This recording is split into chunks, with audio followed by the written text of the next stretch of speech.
In 1989, I met Tony Gryseels for the first time, and then we were married in July of 1991.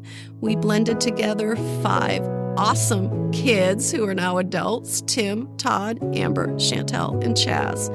And this journey, the journey that God set us on, was just wonderful. When we came together, our goals in our life, just what we wanted and our hopes for the future just became one. It was the joy of my life. So we were relatively newly married, relatively newly blending our family together and getting to know each other. And then we relocate to Canada, and our daughter Amber was diagnosed in July of 1995 with stage 4 neuroblastoma cancer. She had numerous surgeries, many treatments, stem cell treatment before she went into remission. And I think we all really thought, with all that she had been through, that God was going to heal her here on earth. And her testimony was going to be one of survival and of beauty and all of the possibilities of what God can do through difficult times. But that was not the case. On October 8th of 1999, 4 years after Amber was first diagnosed, God took her home. Amber was the one that made me a mom.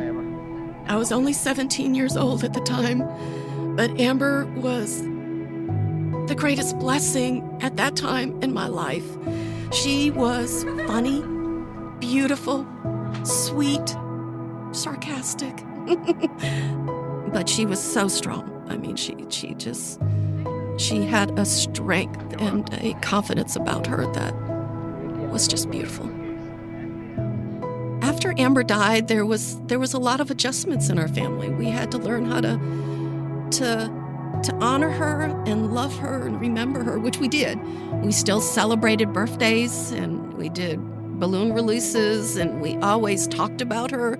My daughter named her first daughter after Amber, and so Amber was never forgotten. On December 8th of 2020, Tony and I were both tested positive for COVID. Because we both at first were doing really well. But then he got sicker and had to go in hospital. But even with that, there was still that hope that God was going to see him through this.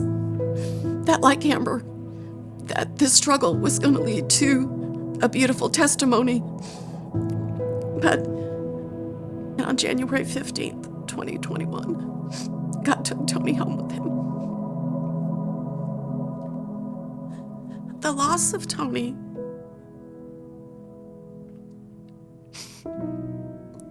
just about broke me to the point of no return. As I said, I was broken and desolate when Amber died. But losing my rock, my best friend,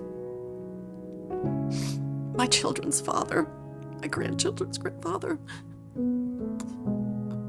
was more than I could handle. I was raised to be strong and to shoulder whatever was thrown my way, but I just couldn't.